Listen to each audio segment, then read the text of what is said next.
America రాజకీయాల్లో high drama కొనసాగుతోంది. వెనజువెలా సైనిక చర్యల విషయంలో అధ్యక్షుడు డొనాల్డ్ ట్రంప్ అధికారాలకు కళ్లెం వేయాలని డెమోక్రాట్లు వేసిన ప్రయత్నం విఫలమైంది. ట్రంప్ వ్యూహం ఫలించి చివరి నిమిషంలో ఇద్దరు రిపబ్లికన్ సెనేటర్లు ప్లేట్ ఫిరాయించడంతో తీర్మానం వీగిపోయింది.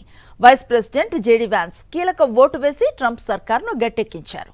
వెనిజులాలో అమెరికా యుద్ధ తంత్రాన్ని నిరసిస్తూ కాంగ్రెస్ ముందస్తు అనుమతి లేకుండా సైనిక చర్య చేపట్టకూడదన్న తీర్మానంపై సెనేట్లో తీవ్ర ఉత్కంఠ నెలకొంది. గత వారం ట్రంప్ను వ్యతిరేకించిన 5 రిపబ్లికన్ సభ్యుల్లో 2 ఇప్పుడు వెనక్కి తగ్గడంతో సీన్ రివర్స్ అయింది. మిస్సోరీ సెనేటర్ జోష్ హల్లే, ఇండియానా సెనేటర్ టాడ్ యంగ్లు తమ నిర్ణయాన్ని మార్చుకున్నారు.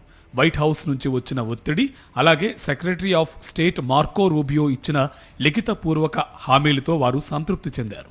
వెనిజులాలో ప్రస్తుతం అమెరికా బలగాలు లేవని, భవిష్యత్తులో ఏదైనా చర్య తీసుకుంటే కాంగ్రెస్కు సమాచారం ఇస్తామని రూబియో హామీ ఇవ్వడంతో వీరు ట్రంప్ దారిలోకి వచ్చారు. ఓటింగ్ సమయంలో సెనేట్ 50-50తో సమానంగా నిలిచింది.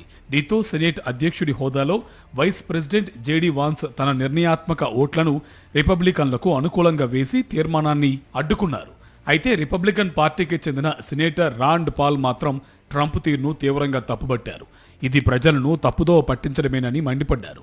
మొదట డ్రగ్స్ అన్నారు, తర్వాత ఆయిల్ అంటున్నారు. ఇదంతా ఒక పెద్ద నాటకమని ఆయన విమర్శించారు.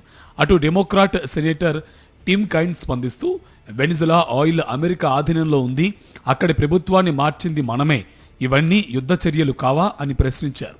మొత్తానికి తనను వ్యతిరేకించిన సెనేటర్లపై సోషల్ మీడియా వేదికగా విరుచుకుపడ్డ ట్రంప్ చివరికి వారిని దారికి తెచ్చుకోవడంలో సక్సెస్ అయ్యారు. ఈ పరిణామంతో వెనిజులా వ్యవహారంలో ట్రంప్కు మరింత స్వేచ్ఛ లభించినట్లయింది.